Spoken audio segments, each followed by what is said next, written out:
Welcome back to the BJack 70 show. I'm your host, Brandon Jackson. And we had a good week. We had a good week, 3-2 week on Brandon's bets. Had an amazing weekend of football.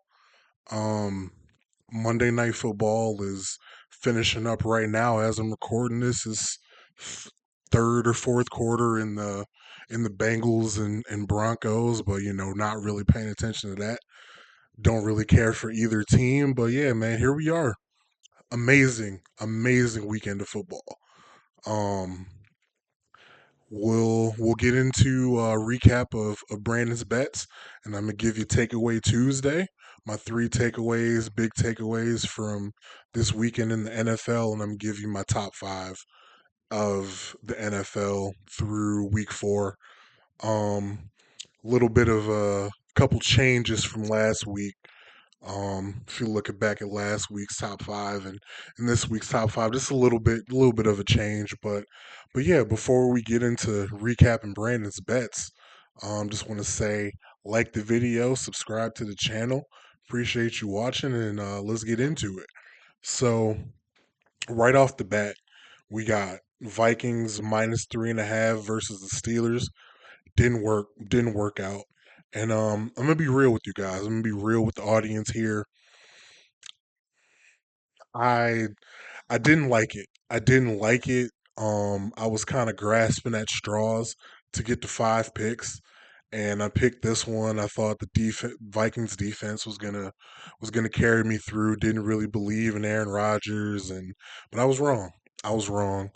I really wish I would have went ahead and picked the Saints plus 15 and a half. Like I really wanted to deep in my bones do that. I can't prove it. You're just gonna have to take my word for it. I really wanted to do that, but I didn't pull the trigger.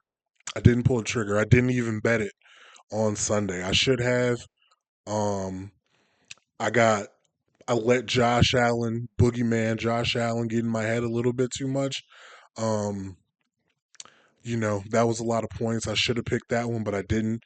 Pick the Vikings, they lost. Also, pick the Chargers -6.5 against the Giants. They just lost outright. Justin Herbert went to New Jersey, laid an egg. Um, RIP Malik Neighbors' ACL. I hate to see that. Um, but yeah, the Chargers went over there and they brought the uniforms, and that's it. They didn't bring players. Didn't Lad McConkey wasn't there.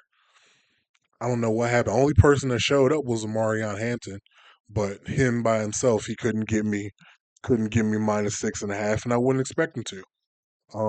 Shout out to him. He did his thing, did his job, but the rest of the team didn't do their job. Shout out to Jackson Dart though, getting his first win in his first start. TikTok dancing in the end zone. I appreciate him. Um, a word for the wise: if you want a relationship, get you somebody that looks like Brian Dable looking at Jackson Dart. You want them to look at you like he looks at Jackson Dart. I don't know if Brian Dable has a wife and kids, but I'm sure that he doesn't look at them as longingly as he looks at Jackson Dart. I can promise you that. Moving on, if you watch the video, if you watch Brandon's bets on Friday, I had Commanders -1.5 at the Falcons. On Twitter, I canceled that out because Jaden Daniels didn't play. And I had said if Jaden Daniels didn't play, we would get a new bet in there. And I got the Bears +1.5 at the Raiders, and that hit. That hit. Shout out to Caleb Williams. Shout out to the Chicago Bears special teams, the field goal block team.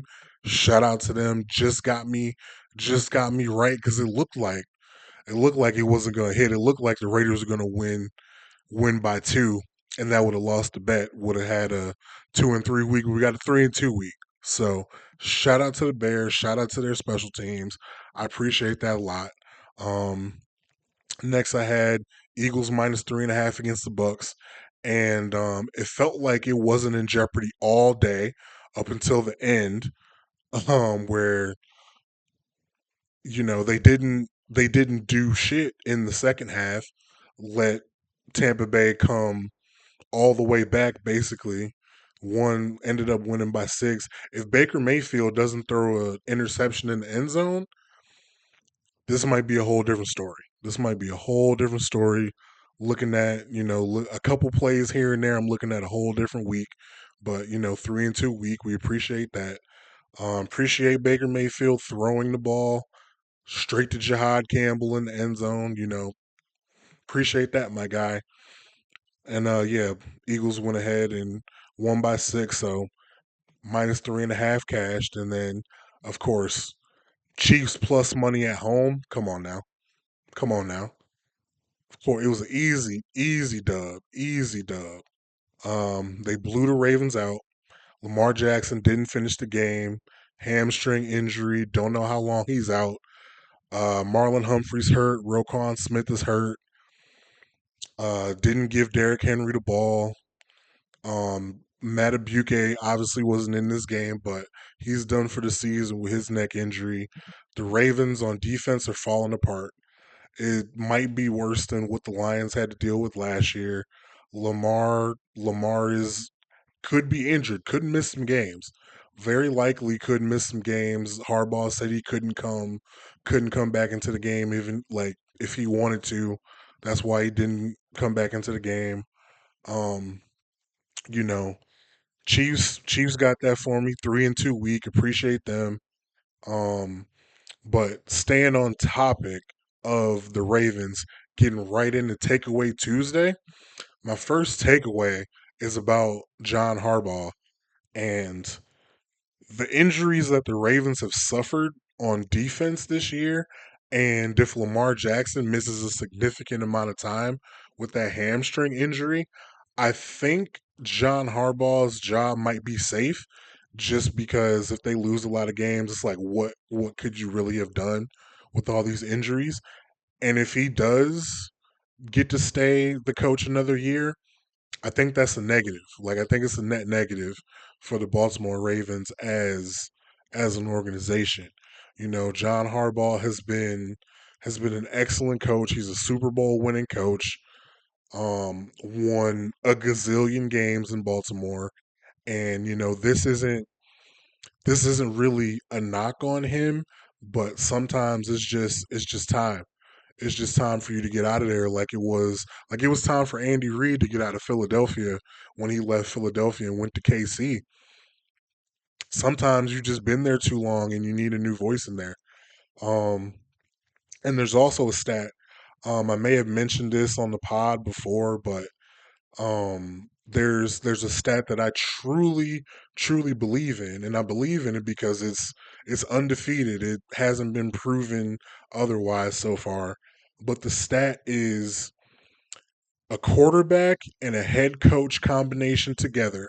So a John Harbaugh, Lamar Jackson together, or Andy Reid, Patrick Mahomes, Tom Brady, Bill Belichick, a head coach quarterback combination. If you don't win a Super Bowl within 5 years of both of those pieces being together, you won't win one.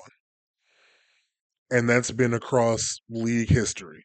So Belichick and Brady together, they won they won at least one Super Bowl within 5 years. Mahomes and Andy Reid won one within 5 years. Um so any so the combination of head coach and quarterback, once they start that clock together, the coach could already be there and they draft a rookie quarterback. Or they draft a rookie quarterback with a new head coach, or like in Jacksonville, Trevor Lawrence, they get rid of Urban Meyer, bring in a new coach. Like any combination of quarterback and head coach together. If you don't win one Super Bowl within 5 years, you're not going to win one. And it's been proven that anybody name any combination. If they've won a Super Bowl, they did it within 5 years. If they haven't, then they didn't. And I really, really, really like believe in that stat. Like I take that to heart, and and I'm not going to say John Harbaugh is holding Lamar Jackson back, but if they want to get that done, I think they need to get him a new coach, get a new voice in there, get some new blood in there. And this isn't a segment about Josh Allen, but I feel the same way about Josh McDermott because I think this is year 6 or 7 uh, with Sean McDermott and Josh Allen. Um, Same thing. They can't beat the Chiefs if they don't do it this year. Like they got to think about getting a new guy in there. And it's not because Sean McDermott isn't a great head coach. Um, it's just I really believe in the stat, and I it's not the be all end all, but like I think part of that helps. Like if you don't get it done after so many years, it's time to try a different way. Um, and both of these teams, they're not going to get rid of Lamar Jackson or Josh Allen. So the next best thing is try to find a new head coach, get some new blood, get a new voice, get a new strategy. You kind of want to keep the culture the way that it is because these have been two very good organizations over the past. The Bills past, I mean, excuse me, the Ravens past 25 years, and the Bills like past however long Sean McDermott has been there. So, it will be tough. It will be a tough decision, but if you want to get over the hump and win a Super Bowl, you got to do what you got to do. So, that's takeaway number one. Takeaway number two, I'm going to Cleveland. I'm talking about the Browns. It's time for Dylan Gabriel. It's time for Dylan Gabriel. Um, and their performance on offense this year is not just on Joe Flacco. It's really not. The tackles, you know, besides Dewan Jones playing 75% of the snaps when he was healthy, now out for the year, the tackles have been atrocious. They need Jack Conklin more than anything. They went and got Cam Robinson. We'll see how that plays out. But, Cornelius Lucas, KT Levinson, been atrocious. Joel Batonio, we respect you. We respect you. Wyatt Teller, we respect what you've done. Offensive line is giving up pressure. The receivers are dropping passes, not getting open. I kept saying Harold Fan is the only one that's getting open. Isaiah Bond is getting open now too. Isaiah Bond is getting a little more comfortable. He's getting open. If we can get him the ball in his hands, that would be good. Um, but yeah, these guys are dropping passes. When Joe Flacco stays upright enough to get a pass off, the receivers are dropping the ball. So again, this offense, the way this offense looks, Quinshon Judkins is the bright spot. But the way this offense looks, it's not just on Joe Flacco. But if you put Dylan Gabriel in there, you at least have a chance of Dylan Gabriel moving around. And he's not the most dynamic guy. He's not a super dual threat quarterback, not a scrambler really like that, but he can move more than Joe Flacco can. It's time, like, Joe can still make throws if you give him a pocket and you give him an open receiver to throw to. He can make the throws that way, but that's not the situation that we're in. If he stays the quarterback of the Cleveland Browns, he's going to have to be under duress, make throws on the run, get flushed out of the pocket, and throw to receivers that may or may not catch the ball. At this point, it's not fair to Joe Flacco to keep him back there, keep getting hit when he can't do anything to get out of the way of it. Um, and he's of course you need him on the team. You got two rookies behind him. Um, so he would have to be the backup, but it's time to get Dylan Gabriel in there. You drafted Dylan Gabriel. He's 24 years old. He played 6 years of college football. If he's not ready to take some starting snaps by now, He'll never I'm not gonna say he'll never be ready, but if he's not ready by now, then it was a bad draft pick. And to be fair, I don't think the reason he's not playing is because he isn't ready. It's because of what I mentioned earlier. Everything else around him, they don't want to put Dylan Gabriel in a bad spot in his first few starts as an NFL quarterback. And I understand, but it looks so bad with Joe Flacco back there that something has to be done. This defense is playing their ass off. They're playing their asses off, and the own like and the and they're giving up points because one, they're out there for too long, and two, we're giving up turnovers, bad special teams plays, putting the team in bad field position. The the defense is amazing. Like within context of what is happening, the defense is playing as well as you could possibly ask for, given that they don't have a nickel. So I appreciate the defense. It's time for Dylan Gabriel to start. Joe Flacco is, you can finish the season out, but it's time to be a family man, Joe.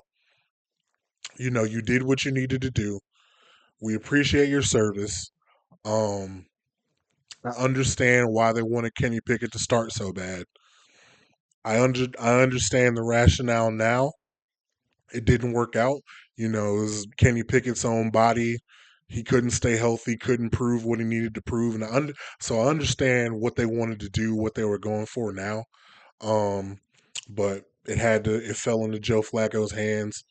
But man, this rough. It's looking rough, and nobody wants to see this. We don't want to see Joe back there like a statue getting hit after hit after hit after hit.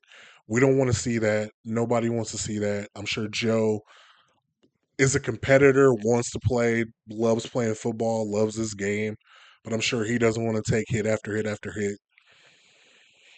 You know, it's time. It's time. It's week 5. Let's get the rookie in there. And last takeaway, this is more about my Green Bay Packers and Jordan Love takes. I picked the Packers to go to the Super Bowl, picked Jordan Love to win MVP, and I'm scared, man. Like as far as that pick go, like as those takes go, it's not looking good. It's not looking good. Their record is what it is, 2-1-1. They tied to the Dallas Cowboys 40-40 on Sunday Night Football, and they aren't what I thought they were. They looked like what I thought they I thought they were what they looked like a top flight team after week 1, week 2, but they played the Browns, couldn't get any offense going, and I cut them some slack, gave grace cuz it was the Browns and I really believe in this Browns defense. Um and Sunday night they scored 40 points, but my main takeaway from that game is Jordan Love and that ending sequence. My brother, what are you doing? Get it together. Where is your clock management skills at? Where are your clock management skills? Where's the critical thinking? You get the snap and you try to run the play. The game could be over. You could be 2-2 right now. Luckily, you're 2-1-1 because somehow the clock operator left 1 second on the clock, brother. The decisions that you make sometimes with the football in your hands are mind boggling. Jordan Love has all the talent in the world, and sometimes it just manifests itself in ridiculous ways. And then the defense that shut down the Detroit Lions and that I thought was, right up there with the Browns as top flight elite defense, gave up 40 points last night. Sunday night. You're watching this on Tuesday. Um, this defense gave it up to Dak Prescott, and I have to apologize to Dak Prescott because he's playing like a top five quarterback in his league right now. The top, like, I fluctuate every week. I'm calling different quarterbacks top five every week. I'm taking Justin Herbert out of the top five after what he did in New York, and I'm making Dak Prescott top five this week. He's playing lights out. And I don't know what the stats would say week 1 through 3, but he's been playing excellent all year and showed it Sunday night against this Packers team. The throw he made, getting hit, throwing the bomb down to Jalen Tolbert, getting his feet in, unbelievable play, unbelievable play. Like, gotta take my hat off to Dak Prescott and this team, this Dallas Cowboys offense. But um, that Packers defense isn't who I thought it was, and I don't know if it was going into Dallas and like, Micah getting his head and them trying so hard to play for Micah and in his homecoming, and I don't, it could be any number of factors, but giving up 40 is giving up 40, and championship caliber defenses don't usually give up 40 points, especially to a team that's missing their wide receiver one, and that wide receiver one is one of the best wide receivers in the league. Usually doesn't happen. But it's been 4 weeks. It's still early. Everything is all their goals are still in front of them. Don't want to overreact too much, but I'm looking at the Packers. I'm looking at Jordan Love, and I'm a little hesitant. I'm a little hesitant, but we'll see how it goes going forward. And lastly, before we get out of here, top five NFL teams of through week 4. Number one, going Buffalo Bills. 4-0.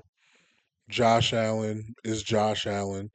Um, Even though they struggled a bit with the New Orleans Saints, they still came on top. This team is going to be a handful to deal with, and I think they've earned the number one spot, and I'm going to give them the number one spot. Philadelphia, Philadelphia Eagles at number 2. They're also 4-0. I don't know what is going on with this team, but they find a way to win. They find a way to cover. Shout out to them. They're finding ways to cover, but it's looking ridiculous the ways that they're winning. They block a field goal, take it back to the house to win. Well, they won on the block and then added points with the field goal block return touchdown, and then to close out the game against Tampa Bay, gotta run and take a 30-yard safety to get out of there safely. But again, they're winning. They're 4-0. But, in the second half, they don't complete a pass. How do you not complete a pass in the second half in a game you only won by 6? Like, I don't know what they're doing or how they're doing it, what kind of witchcraft they got going on, but they did it. So they're 4-0. I got Philadelphia at 2. Number 3, I got the Detroit Lions. That offense is a problem. Ben Johnson, no Ben Johnson, they don't care. They got Dan Campbell, they got Jared Goff, they got Jameer Gibbs, they got Amon-Ra St. Brown. This team is still a team to be reckoned with. I got them number 3. Number 4, and you're gonna yell at me, I don't care. They're 2-2, the Kansas City Chiefs. They got Patrick Mahomes, they got Xavier Worthy. With Xavier Worthy in the lineup, in the game plan, they looked immediately like the old Chiefs. It was easy, and I know it's against this Ravens defense that's banged up, lost a lot of people, and wasn't that good anyway. But still, they got Patrick Mahomes, they got Andy Reid. Kelsey looked good. Xavier Worthy looked excellent. Juju Smith catching touchdowns. It's, more the same. More the same, and I got him number 4. Number 5, I got the Los Angeles Rams. Matthew Stafford, validating everybody that loves Matthew Stafford. Puka Nakua might be the best receiver in the league. The numbers are going to be hard to argue with. I know Jamar Chase is struggling without Joe Burrow right now, and that's not really his fault.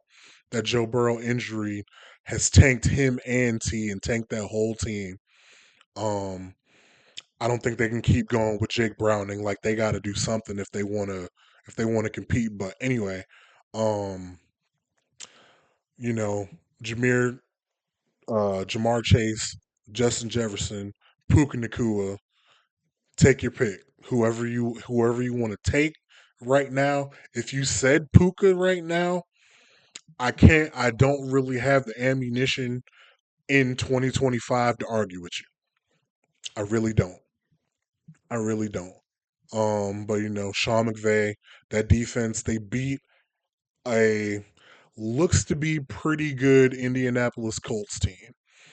I'm I'm a couple more weeks away from believing in the Colts, believing that the Colts are a real team, but I'm still not there yet. But Rams beat them, and I got them in number 5. Took the Chargers out. That was disrespectful what they did to the game of football last Sunday. Got to take them out. But yeah, man, that's all we got, man. That's all we got for Tuesday, Takeaway Tuesday. I appreciate you watching. Once again, man, if you're still here finishing up, like the video, subscribe to the channel. It's on Spotify, it's on Apple Podcasts in audio form. So, however you're listening, however you're watching, I appreciate you, man. And yeah, we'll get out of here. So, until the next one, we'll see you.